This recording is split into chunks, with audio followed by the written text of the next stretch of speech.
I think they've been extremely unfair to you. Who was they though?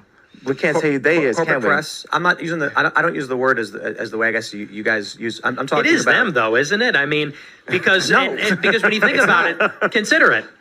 In 2018. What do you mean it's not? What do I mean? Like, okay, so how about?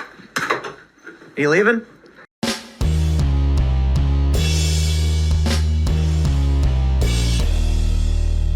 How's everybody doing? My name is Anthony Brian Logan, and today we got to talk about the dumpster fire that was the Timcast with Tim Pool, Ye, formerly known as Kanye West, Mao Yiannopoulos, and Nick Fuentes. This was a dumpster fire, and anybody could have seen it from the very beginning. We all knew this could happen, or at least we should have known what was going to happen. I mean, we know what Kanye's been going through. We know he has mental health challenges publicly. We know how toxic Milo and Nick Fuentes are. We know all of that.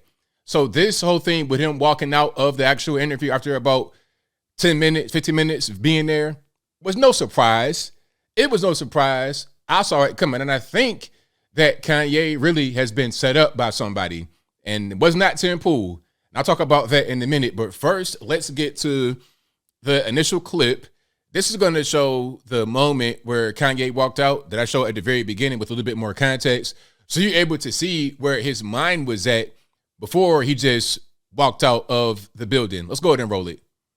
They tried to lock me up. That's what because every time I'm just holding stride and it's like, I thought I was more Malcolm X, but I find out I'm more MLK because as I'm getting hosed down every day by the press and financially, I'm just standing there. And when I found out that they tried to put me in jail, it was like a dog was biting my arm, and I almost shed a tear, almost, but I still walked in stride through it. Yeah. I think they've been extremely unfair to you. Who was they though?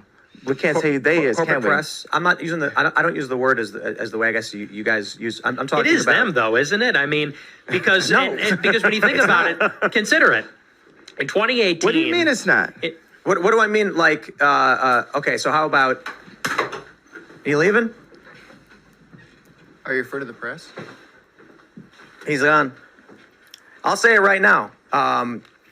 You guys want to bring that stuff up, and then think we're not going to have a conversation. Have the discussion. Like you think Ye's going to come in here and say, "Here's my pain, here's my suffering." I'm going to say, "I hear you," and then he's going to say, "And it was Jewish people," and I'm going to be like, "Okay, but don't you consider?" So I'm not going to do this. I refuse. Go, make sure he's cool. All right, go for it.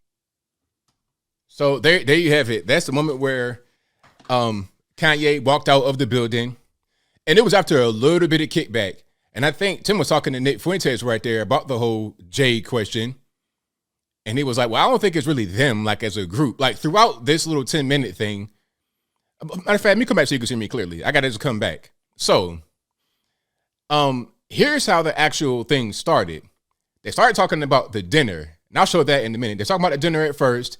And almost immediately, after maybe about 3 minutes or so, Kanye said, okay, I ain't talking about that no more. He didn't declare it. He just talking about the dinner and then said, well, I want to get into the whole anti-Semitic thing. He just voluntarily jumped straight into it. But Tim Pool did not start with that. That was not the main thing. The main thing was the dinner between Milo and Trump and Nick Fuentes and Ye and Karen Giorno. That was the first question. Matter of fact, let's go ahead and watch that. And once you see this, then you'll be able to kind of understand why Kanye is rolling around with Milo Yiannopoulos, one of the most toxic people in the whole world, and also Nick Fuentes, who's also very toxic, but nowhere near the level of Milo. Milo is very dangerous. I'll talk about him in a minute, but let's watch this right here so you get a little bit more context as to why Kanye is with these guys. I was wrong a little on the details. So a dinner happened. Nick, you were there. Ye, you were there. I just want to start off by how did this dinner come to happen and what happened?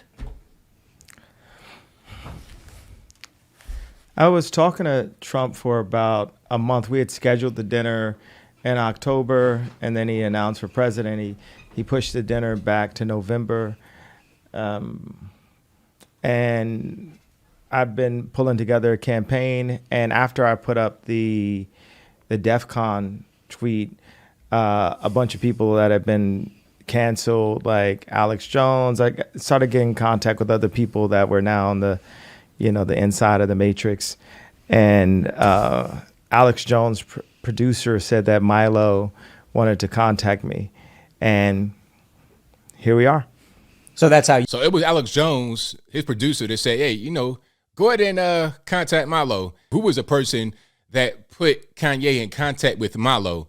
Whoever that is should be outed, because Milo was setting Kanye up here, in my humble opinion, because Milo is doing what's best for Milo and Milo's best interest, not for Kanye's best interest or Nick Fuentes' best interest, in my humble opinion. Let's keep on going here. And then you'll be able to understand what I'm talking about and maybe understand why this whole thing is going on like this. You guys got in contact. Yeah, originally. And then I suggested that we bring in Nicholas as a enormous extra brain firepower that he is. See, so Milo is the guy that brought in Nick Fuentes. You see where I'm going with this? As I said from the beginning, Milo, this guy right here, is very toxic. Probably one of the most toxic guys in the whole world politically. People that I know don't like him. I'll talk about that more in a little bit later. He's very toxic. And then he brought on another toxic person to have a dinner with Trump at Mar-a-Lago. Milo's no fool. He's a very smart person. He understands how that's going to look for Trump. He understands that if he's there with Kanye and Nick Fuentes, that's going to be all bad. But they're going to say right away, Holocaust denier, foul. He knows that automatically. This most extraordinarily brilliant political commentator of his generation, and he's been treated just about as badly as anybody. So I thought he deserved to be in the room too. And yeah, that's pretty much how we got together.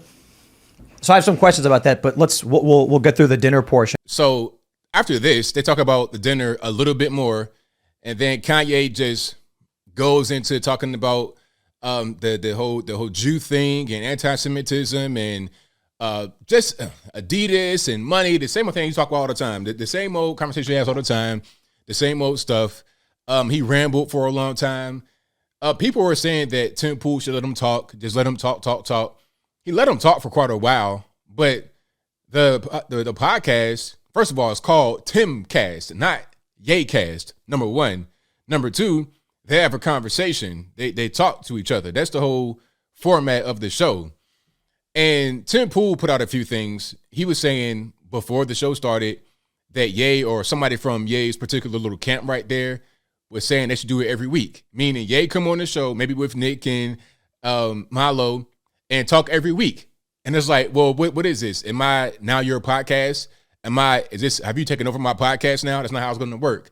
I have a podcast. Thank you for being here, Kanye West, or Ye, whatever you want to be called. Thank you for being here. But this ain't your show. Make your own podcast.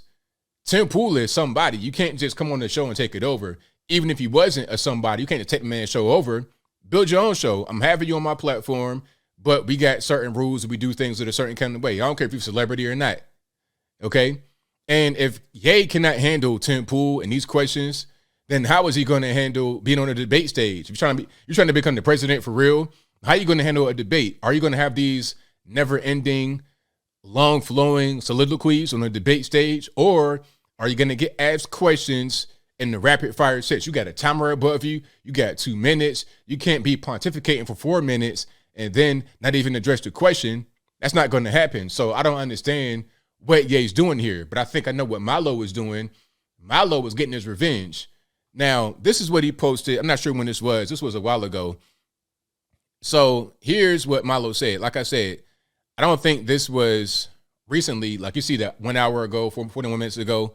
It might have been a while, a year or 2 years or whatever. But let's read what Milo posted. Trump's SCOTUS appointments were pointless. We defended a selfish clown for nothing. I lost everything helping to put Trump in office. My life and career were completely destroyed. Was it worth it? No. I feel utterly betrayed. I will have vengeance. I'm dedicating the rest of my life to the destruction of the Republican Party. That's what he says. So if this is how he feels now, like I said, this was not recently. This was a while back. If he still feels this way right now, then it would make sense for him to bring Nick Fuentes and himself to Mar-a-Lago, where he knows everybody's going to see it, where he knows it's going to be a dumpster fire, and Ye, who's not mentally stable. It makes sense for him to use Ye and Nick for his own personal goal. Ye does not really understand what it takes to become the president. I think he was asking Tim Pool, how do I become the president? And he was dead serious about that.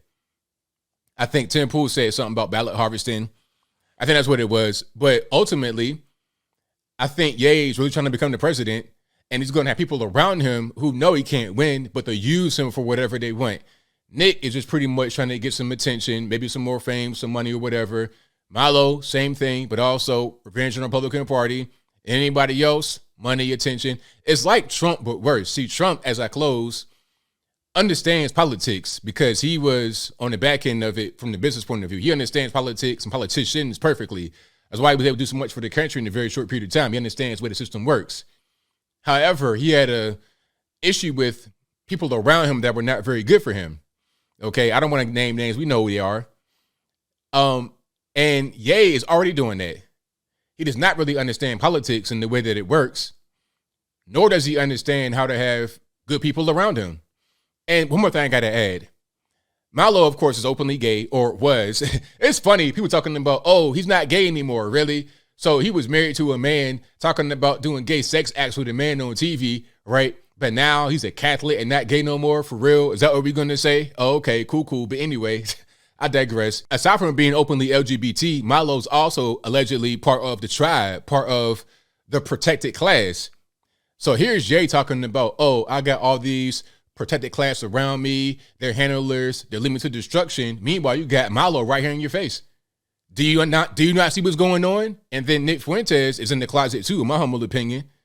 I mean, to talk about what's wrong in your mind and then get with the exact guys who were wrong is just crazy. I hope that people come to Kanye's defense, people that really have his best interests at heart, not just yes men, not just political opportunists, not just political flamethrowers, bomb throwers like Milo. Hopefully he has real guys and girls around him that will help him get to where he wants to go, because what's going on right now, he's just being used. He's just being used for whatever he's able to bring to these people. And once they're done, they move on to the next person, the next victim. Really sad, but I think I'll leave that right there for now. And what say you? How do you feel about what happened here with the Timcast dumpster fire with Ye and Tim Pool, of course, and Nick Fuentes and Milo Yiannopoulos? Whatever your thoughts, let me know in the comments below. Milo is completely just a trash person. Nick Fuentes is just a nut, kind of a troll, really, an LGBT person masquerading as some kind of trad con. It's ridiculous. And I think once you start to really see the things that I know happen in public, you'll believe me. If I don't know about it, I don't speak about it. I'll be like, nope, if I don't know about it. But you'll see pretty soon. But whatever your thoughts are, please let me know in the comments below. And that's all I got to say for this video. If you like what you heard, please comment, rate, share, and subscribe. Peace.